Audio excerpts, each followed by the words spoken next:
योग दर्शन कक्षा में आप सभी का स्वागत है।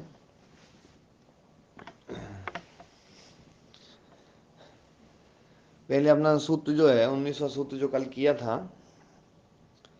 उस सूत्र को थोड़ा सा स्पष्ट करेंगे, उसके बाद में फिर आगे की चर्चा करेंगे। जो कैवल्यपाद का 19वां सूत्र है, कल लगभग अपन ने पूरा पढ़ लिया। इसको थोड़ा सा एक बार जो है पूर्ण रूप से स्पष्ट रूप से जो ना मुकेश जी जी, क्या है, बौद्ध लोग जो ये मानते हैं कि बुद्धि जो है ना वो स्वप्रकाशक है, स्वाभास है। स्वाभास का मतलब है स्वप्रकाशक। स्वम आभासयति इति स्वाभासः, जो अपने को स्वयं को प्रकाशित करती है। उसको प्रकाशित करने के लिए किसी और की जरूरत नहीं है, किसी और तत्व की जरूरत नहीं है। बुद्धि स्वयं ही अपने आप को प्रकाशित करती है। स्वाभास स्वाभास इसलिए है क्योंकि विषय को आभासित करती है, विषय को प्रकाशित करती है। इन्होंने जो है स्वाभासम विषयाभासम च भविष्यति अग्निवत, तो यहाँ पर जो है ना इसको दो टुकड़ों में बांटा गया है। इस शंका को दो भागों में। दयाराम जी जुड़े हुए हैं? जी महाराज जी, महाराज जुड़े हुए हैं। हाँ जी। तो पहले बौद्धों ने एक तर्क दिया कि भैया विषयों को आभासित है ना, स्वाभाषक स्वयं स्वप्रकाशक है क्योंकि विषय को प्रकाशित करती है। तो विषय को प्रकाशित करती है, ये बात जो ना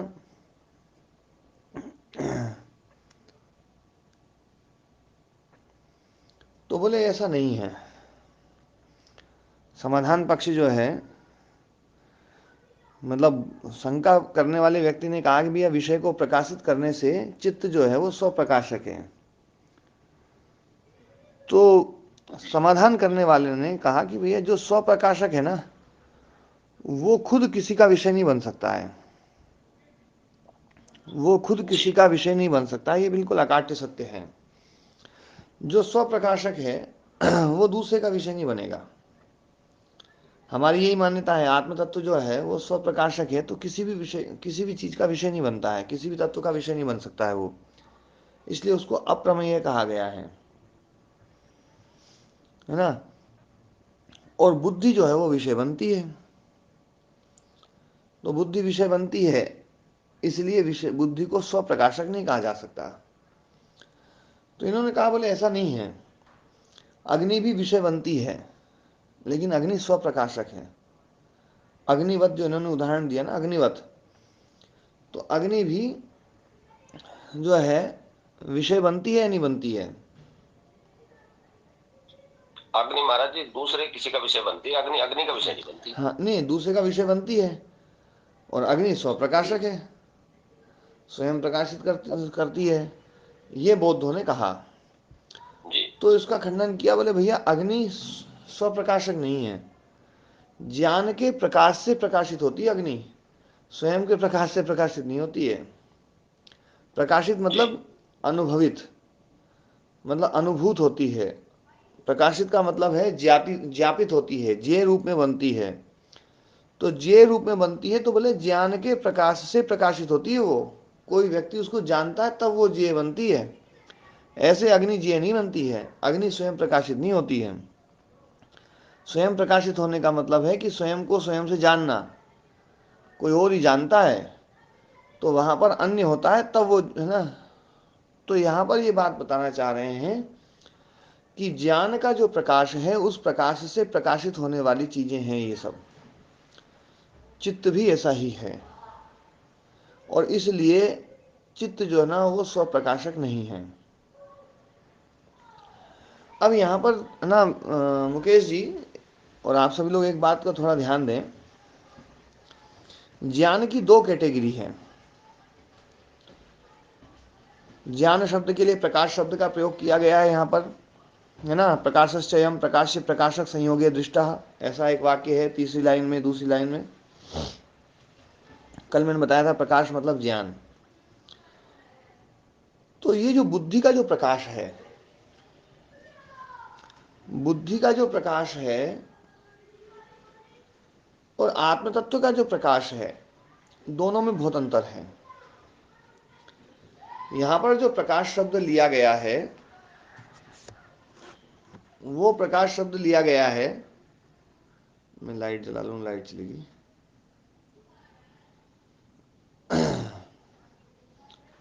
यहां पर जो प्रकाश शब्द लिया गया है वो विषय प्रकाश को लेकर के लिया गया, कि विषय का जो प्रकाश है, विषय को आभासित करता है चित्त, तो वो जो प्रकाश है वो प्रकाश दो चीजों के संबंध से, दो या दो से अधिक चीजों के संबंध से होता है। यहां पर जो प्रकाश है वो विषय प्रकाश है, और विषय प्रकाश जो होता है वो क्रिया रूप होता है। देखो, एक ज्ञान होता है क्रिया रूप ज्ञान, और एक ज्ञान होता है नित्य ज्ञान। चित्त में जो ज्ञान पैदा होता है, चित्त में जो ज्ञान होता है, वो ज्ञान क्रिया रूप ज्ञान है। एक बहुत तत्व की बात है ये।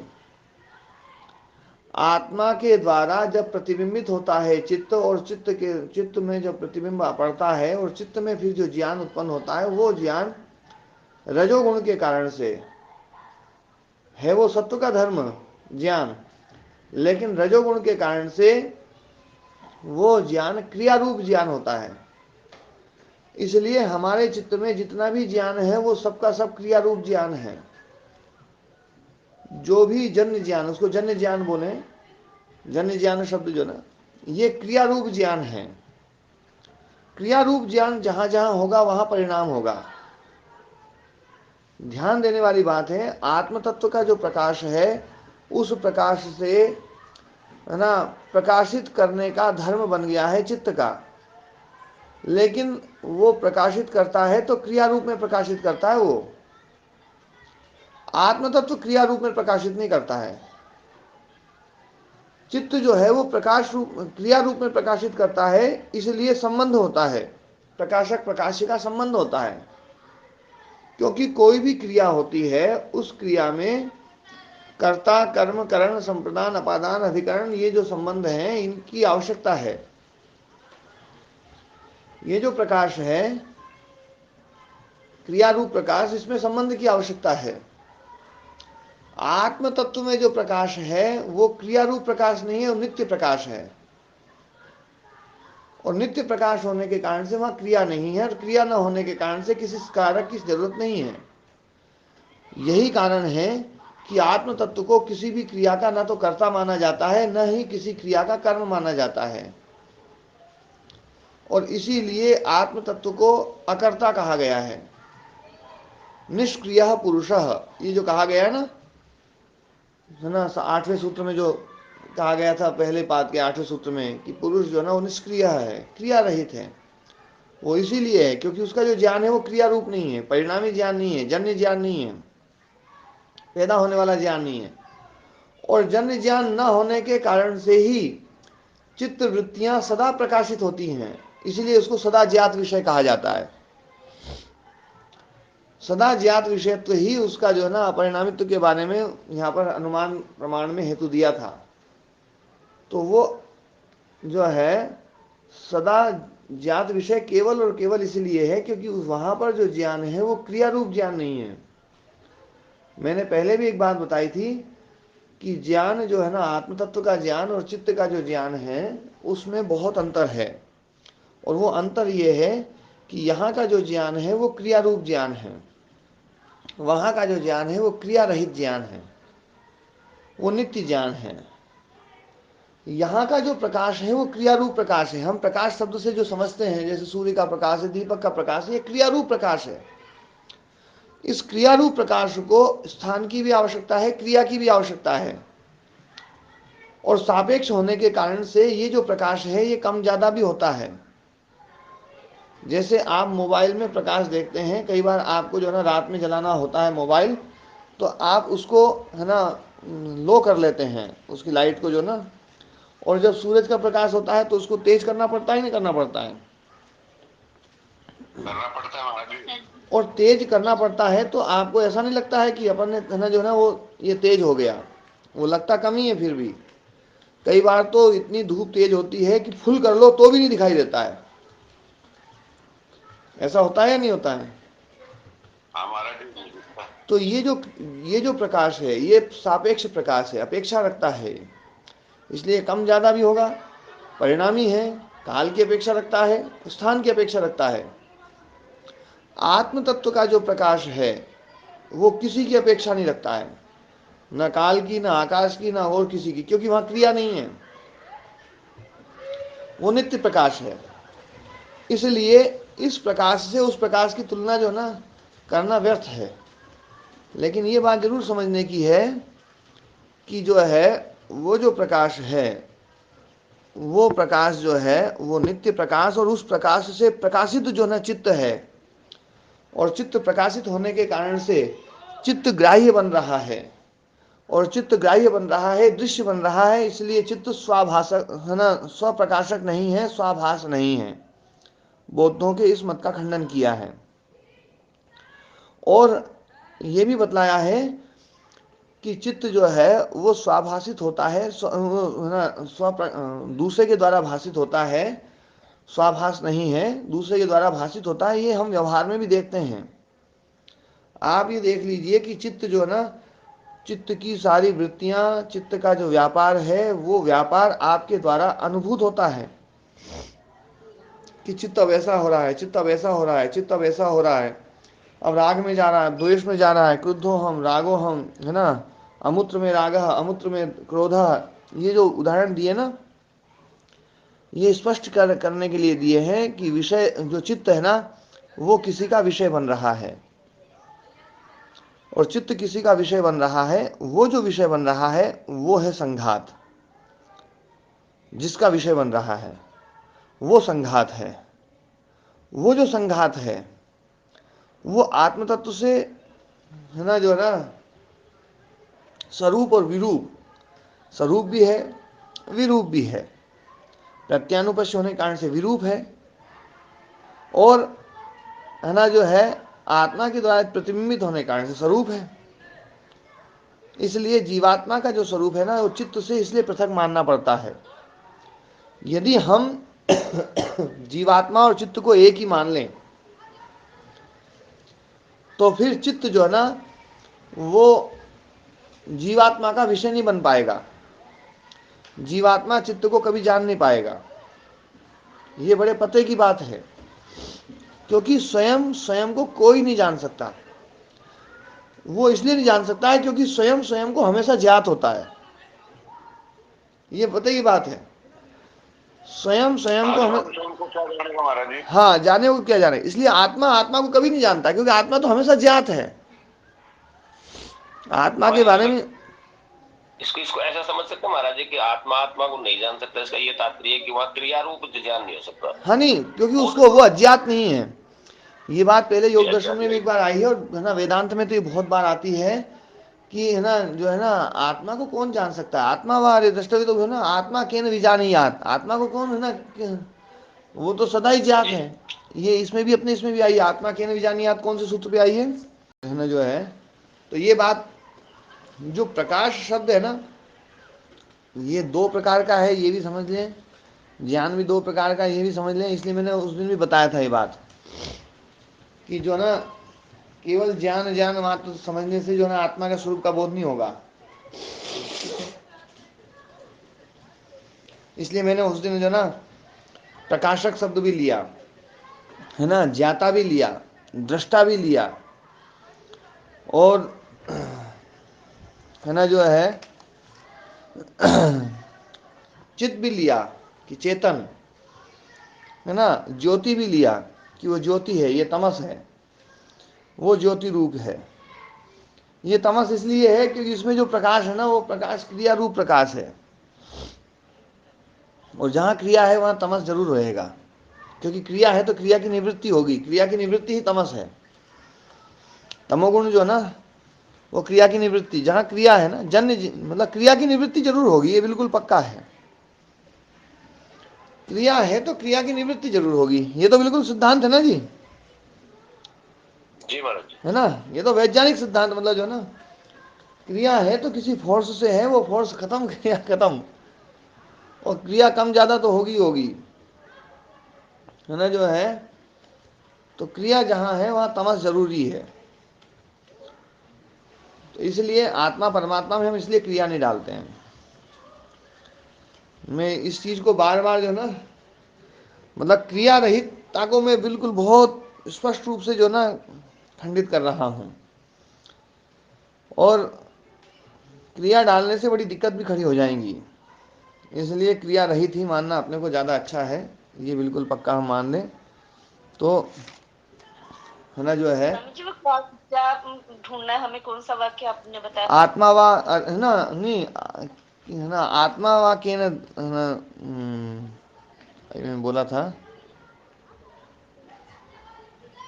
आत्मानं केन विजानीयात्। हाँ, आत्मानम केन विजानीयात, आत्मा वाले केन विजानीयात, ऐसा कुछ है वाक्य में। इसमें वो तो स्वरूप प्रतिष्ठा चिति शक्ति रे पुरुष इति, ये अलग है। उसमें है क्या? नहीं, ये वाक्य है तदा स्वरूप प्रतिष्ठा चिति शक्ति रेव पुरुष इति, ये आत्मा हाँ वाला में है। हाँ जी, ये 50वें सूत्र में है भगवती का। हाँ। आत्मा, देखिए आत्मा जो है ना किसी का विषय नहीं बन सकता है, आत्मा किसी क्रिया का कर्ता नहीं बन सकता है, आत्मा किसी क्रिया का कर्म नहीं बन सकता है। ये बात बिल्कुल स्पष्ट रूप से जो है ना गीता भी यही बात बोलती है। आत्मा किसी क्रिया का ना तो कर्ता ना किसी क्रिया का कर्म, है ना। शंकराचार्य जी ने व्याख्या की है, नायम हंति न हन्यते, नायम हंति, तो हनन क्रिया का कर्ता नहीं, किसी भी क्रिया का कर्ता नहीं बनता है आत्मा। नायम हन्यते, उसको कोई मार नहीं सकता, मतलब किसी भी क्रिया का वो कर्म नहीं बन सकता। ये व्याख्या की उन्होंने, है ना। और ये बिल्कुल स्पष्ट व्याख्या है, बिल्कुल सही है ना। तभी वो अप्रमेय बनता है और तभी वो निष्क्रिया पुरुषा बनता है। क्योंकि क्रिया जहाँ है वहाँ संबंध जरूरी है, संबंध चाहिए तब है ना, जो है ना संयोग चाहिए, संयोग होगा तब होगा। अब इस सूत्र को हम पढ़ते हैं, देखो, स्याद आशंका चित्तम एवं स्वाभासम विषयाभासम च भविष्यति अग्निवत। चित्त जो है वो स्वाभास भी हो जाएगा और विषयों को भी आभासित करेगा अग्नि के समान। ऐसा चित्त हम मान लें तो फिर किसी और प्रकाशक की जरूरत नहीं रहेगी, आत्मा की जरूरत नहीं रहेगी। तो उत्तर दे रहे हैं न तत् स्वाभासम दृश्यत्वात्, वो स्वाभास तो नहीं है, उसका जो स्वाभास है ना वो खंडित हो जाएगा दृश्यत्वात्, है ना। तत्चित्तम न स्वाभासम, वो चित्त जो है वो स्वाभास नहीं है, दृश्यत्वात्, दृश्य होने के कारण से। क्योंकि जो भी दृश्य है ना वो स्वाभास नहीं होता है। यथा इतराणी इंद्रियाणी, जैसे अन्य इंद्रियां हैं, शब्दादेश और शब्दादि हैं,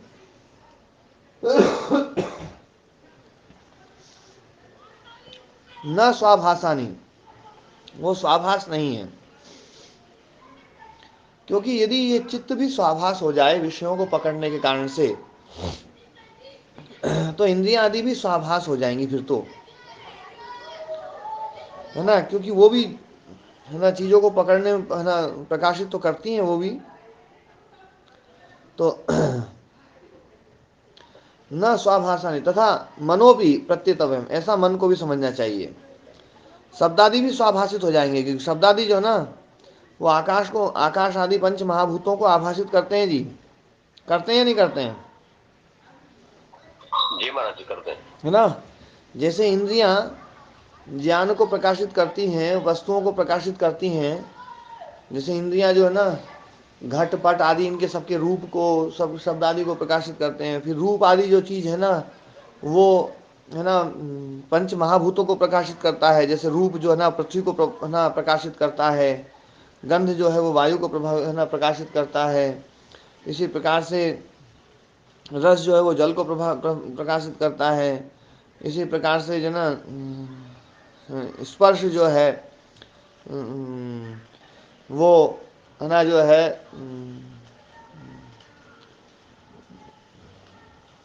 वो वायु को है ना प्रकाशित करता है। तो ये है ना जो है पंच जो तन्मात्राएं हैं वो पंच महाभूतों को है ना जो है प्रकाशित करती हैं। तो इसलिए ये भी स्वाभास हो जाएंगी। तो इंद्रियां और शब्दादि भी है ना स्वाभास बन जाएंगी। जबकि ये स्वाभास आप भी नहीं मानते हैं, क्योंकि इनको दृश्य मानते हैं आप। आप यही कहते हैं कि चित्त के द्वारा देखी जाती है इसलिए ये स्वाभास नहीं है, तो चित्त भी तो ऐसा ही है, दूसरे के द्वारा देखा जाता है। और ये कहो कि भैया अग्नि के समान, तो अग्नि दृष्टांत नहीं बन सकती है। न च अग्नि अत्र दृष्टांत, अग्नि यहाँ दृष्टांत नहीं बनेगी। नहीं अग्नि आत्मस्वरूपम अप्रकाशम प्रकाशयति, आत्मस्वरूप अप्रकाश को, जो प्रकाशित नहीं है उसको प्रकाशित कर रही हो, ऐसा नहीं है। अग्नि स्वयं का प्रकाशक नहीं, स्वप्रकाशक नहीं है। प्रकाशश्चयम प्रकाश प्रकाशक संयोग दृष्टा, प्रकाश जो होता है, विषय ज्ञान जो होता है, वो प्रकाश प्रकाशक संयोग में देखा जाता है। अग्नि ऐसी नहीं है कि अग्नि अविषयीभूत थी और विषयीभूत बन गई, है ना, पहले वो उन्होंने पता नहीं थी और पता हो गई, ऐसा नहीं है। अग्नि अग्नि को नहीं जान सकती है, प्रकाश प्रकाशक संयोग में ये देखा जाता है। न तो स्वरूप मात्र अस्थि संयोगा, स्वरूप मात्र में संयोग नहीं हो सकता है ना, केवल एक मात्र में संयोग नहीं होगा। किंच और भी, स्वाभासम चित्तम इति अग्राह्यम एव कस्यचित् इति शब्दार्थ, स्वाभासम चित्तम जो है ना, यदि हो जाए तो अग्राह्यम एव कस्यचित्, तो वो किसी के द्वारा भी ग्रहित नहीं होगा, अग्राह्यम, है ना, मतलब जो है यदि स्वाभास चित्त हो जाए, स्वयं से प्रकाशित हो जाए चित्त, तो फिर वो किसी और के द्वारा प्रकाशित, किसी और के द्वारा ज्ञात नहीं हो सकता है, फिर वो ग्राह्य नहीं बनेगा, दृश्य नहीं बनेगा। तद यथा स्वात्म प्रतिष्ठम आकाशम न पर प्रतिष्ठम इत्यर्थ, जो स्वात्म प्रतिष्ठा आकाश है वो पर प्रतिष्ठा नहीं है।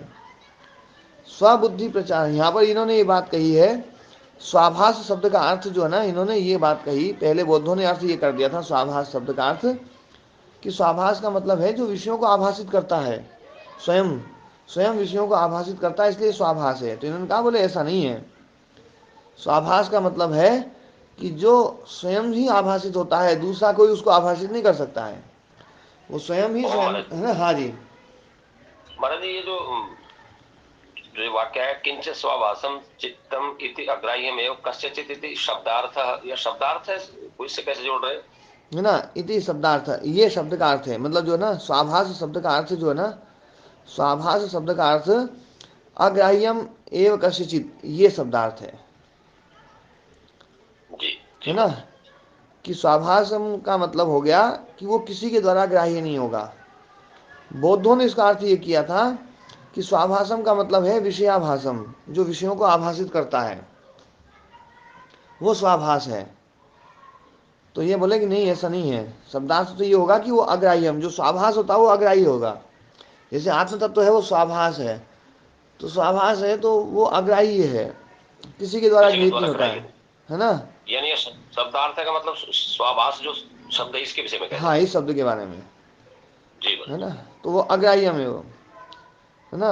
जैसे स्वात्म प्रतिष्ठम, तो है ना, स्वात्म प्रतिष्ठम मतलब न पर प्रतिष्ठम, तो स्वाभासम मतलब जो न पर आभासम, मतलब परेण न अग्राह्यम, न ग्राह्यम, मतलब अग्राह्यम एवं, माने स्वाभास में तो फिर ये अर्थ ले इसका, आप अगर थोड़ा सा और सिंपल शब्दों में जाए तो कि जो जिसमें विषय और विषय एक ही नहीं, मतलब स्वाभास का मतलब हो गया कि जो किसी के द्वारा ग्राह्य ना हो, वो है स्वाभास का मतलब है किसी के द्वारा ग्राह्य ना हो। स्वयं तो स्वयं के द्वारा सदा ही ग्राह्य होता है, वो है ना, उसमें वो ग्राह्य क्या, लेकिन ना जो ना वो किसी के द्वारा ग्राह्य नहीं होगा।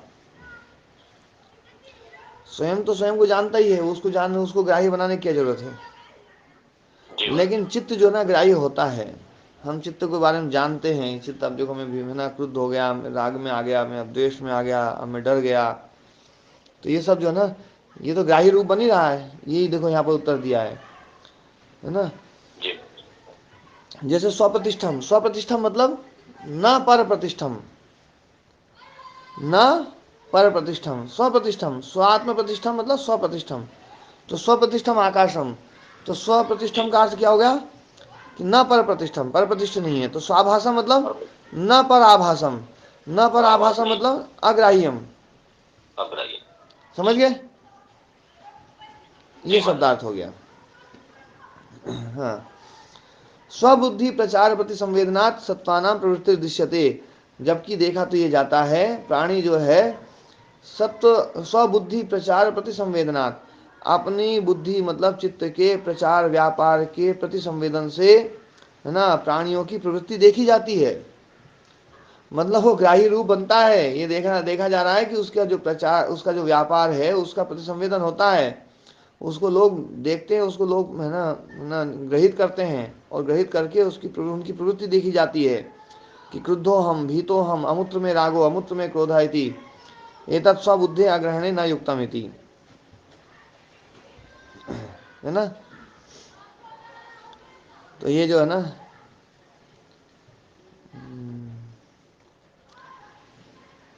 ये विषय जो है, मतलब एतत् स्वबुद्धि अग्रहणे न युक्तम, यदि स्वबुद्धि अग्रहण हो, अग्राही हो, तो ये बात है ना बैठेगी नहीं।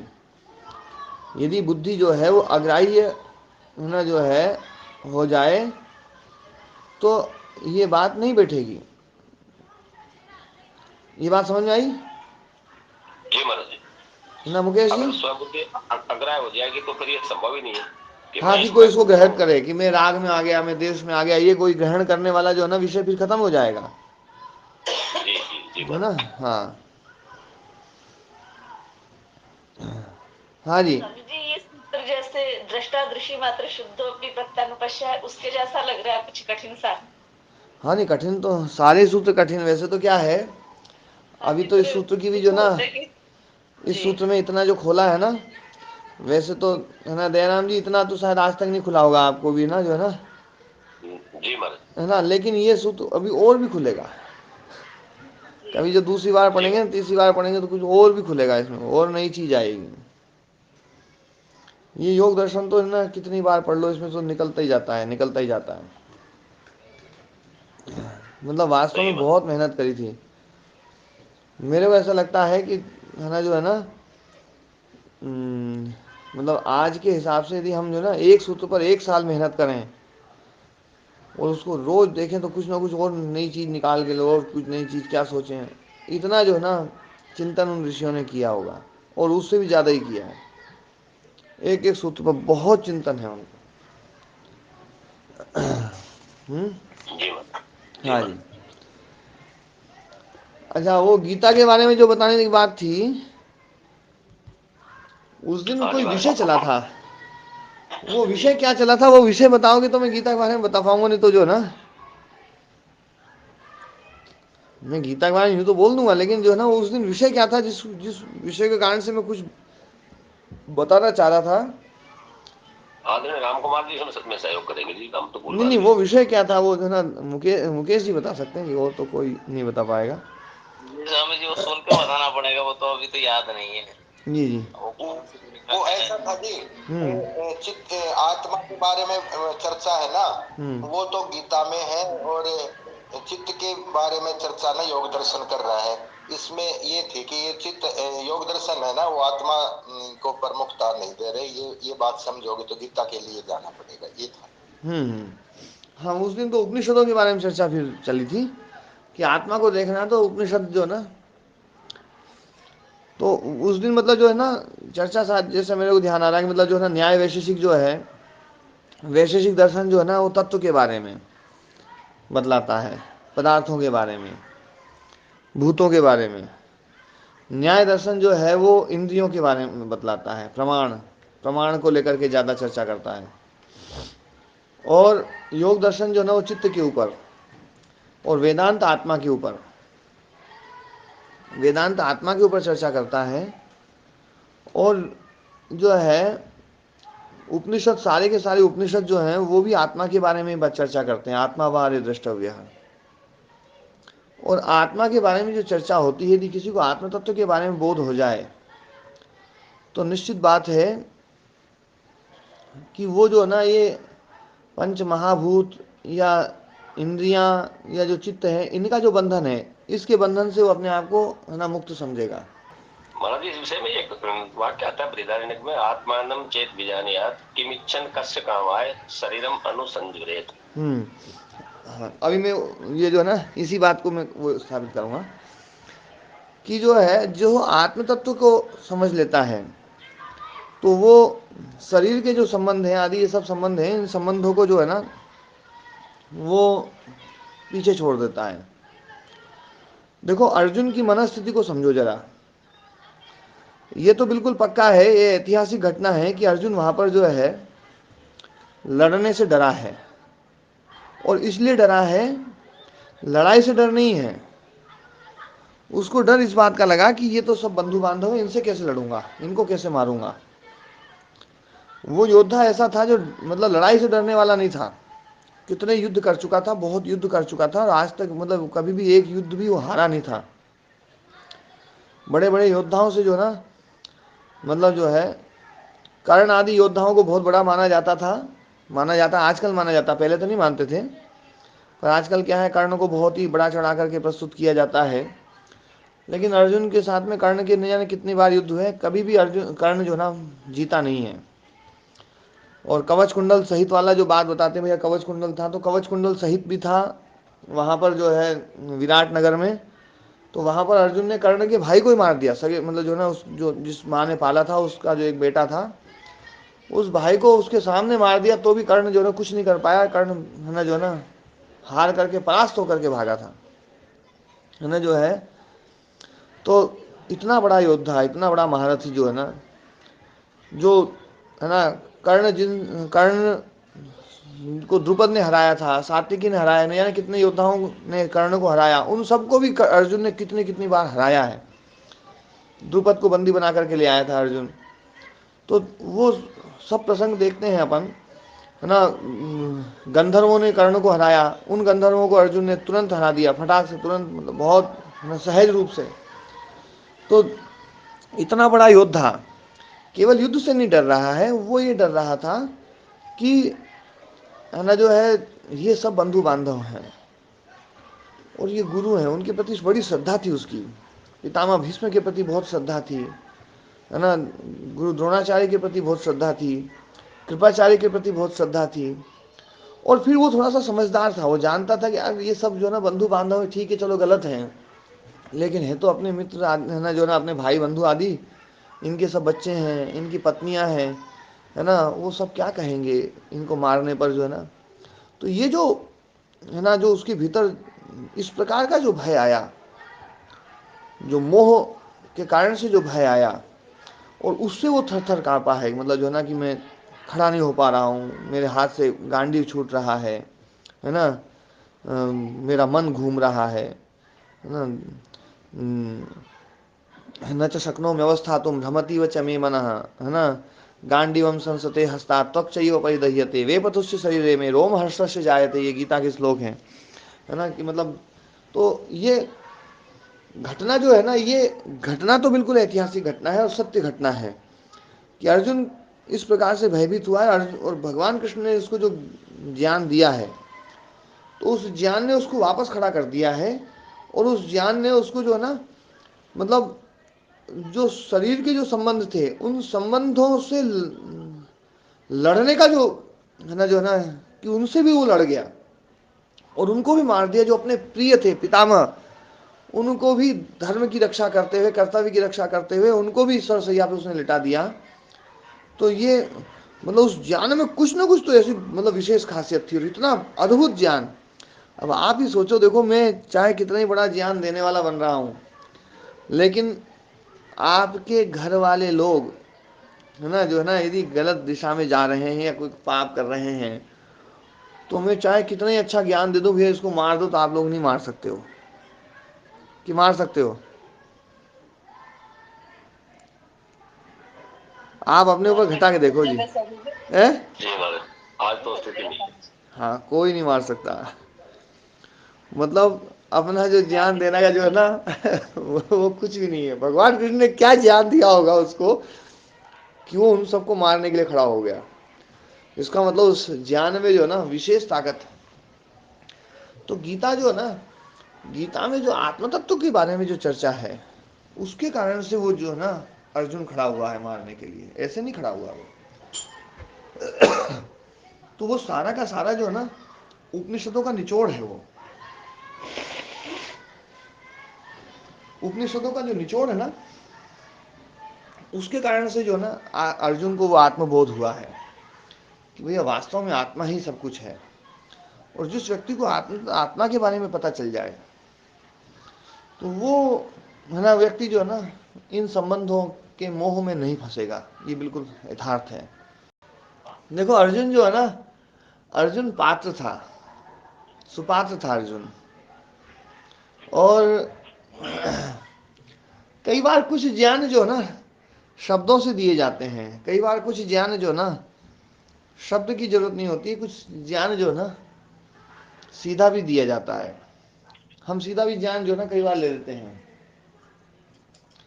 जैसे जो है ना बहुत दिन बाद जो है ना कई बार हम मिलते हैं और बहुत प्रेम और बहुत है ना जो है ना आपसी संबंध बहुत प्रगाढ़ है, तो वहाँ पर मिलते हैं तो जो है ना कुछ बोलते नहीं लेकिन बहुत सारी बात हम समझते हैं, बहुत सारी बात वो उसकी समझ लेता है, वो उसकी समझ लेता है। ऐसा होता है या नहीं होता है ना? तो ये जो बात है ना, इससे मतलब है ना इसी प्रकार का कुछ वहाँ पर रहा है। और इतना विशेष ज्ञान, इतना दिव्य ज्ञान जो अर्जुन को इतने बड़े काम के लिए प्रेरित कर सकता है, उस ज्ञान को कई बार हम जो है ना बहुत हल्के में ले लेते हैं और बोले इसमें तो जो है ना थोड़ी सी कुछ मिलावट हो गई या कुछ थोड़ी सी चीज़ वो हो गई है या कोई चीज़ हमने समझी नहीं, उसके कारण से हम उसका कई बार बहुत अनादर कर देते हैं। तो मैं जो है ना उस दिन शायद चर्चा चली थी कि ना जो ना हमारे गुरुजी जो थे ना वो तो बहुत ही गीता को बहुत ज़्यादा वो महत्व देते थे। वो उन्होंने जो है ना मतलब ए? स्वामी जी शायद उस दिन ये चला था, मतलब जो है गुरुजी प्रतिदिन गीता का वो करते थे। हाँ और एक महानुभाव ने शायद गीता के विरोध में कुछ लिखा था, ऐसा जो आचार्य जयराम जी बता रहे थे। हाँ, उनके एक शिष्य ने जो है ना, क्योंकि वो है ना आचार्य प्रदीप जी के। हाँ, तो जो है उन्होंने गीता के विरोध में लिख दिया भले ही, लेकिन क्योंकि गुरुजी को मैं जानता था, मैं देखता था गुरुजी के बारे में, मैंने मतलब जो है ना गुरुजी जो है ना गीता के श्लोक बहुत बोलते थे, बहुत जो है ना, और सुबह आधा घंटा गीता के श्लोकों का पाठ भी करते थे। लेकिन जब वो पढ़ाते थे ना, जैसे विद्यार्थी लोग मतलब जो भी कोई पढ़ने जाता था ना उनके पास में, तो उनके पास में केवल है ना, क्योंकि वो उपदेश तो करते नहीं थे गुरुजी, तो गुरुजी कभी उपदेश नहीं करते थे है ना। उनको कोई कहता था उपदेश करने के लिए प्रवचन दो, तो वो कहते थे बोले मुझे प्रवचन देना ही नहीं आता है ना, मुझसे तो कोई शास्त्र पढ़ोगे तो मैं वो पढ़ा दूंगा। तो शास्त्र पढ़ते थे तो ना जो है ना गीता कोई नहीं पढ़ता था। बहुत सारे श्लोक मैंने पढ़े हैं पर यूं क्रम से गीता नहीं पढ़ाई गुरुजी ने कभी, है ना। वो पाठ चलता था, पाठ में जो है ना वो देखते थे कि हाँ इसके मन में जो है ना वो है, क्योंकि मैं गुरुजी के बिल्कुल साथ में ही रहता था, 24 घंटे साथ में रहता था। तो गुरुजी का जो गीता के प्रति जो प्रेम था ना वो अद्भुत था। और मैंने जो है ये सारा ज्ञान जो है ना वो उन्हीं से ही मिला है, उनकी ही मतलब जो है ना वो है। मेरा तो कुछ में कुछ भी नहीं, मैं तो एक डाकिया मात्र हूँ, है ना जो है डाक तो उन्हीं की है ना जो है। तो गीता वास्तव में अद्भुत ग्रंथ है।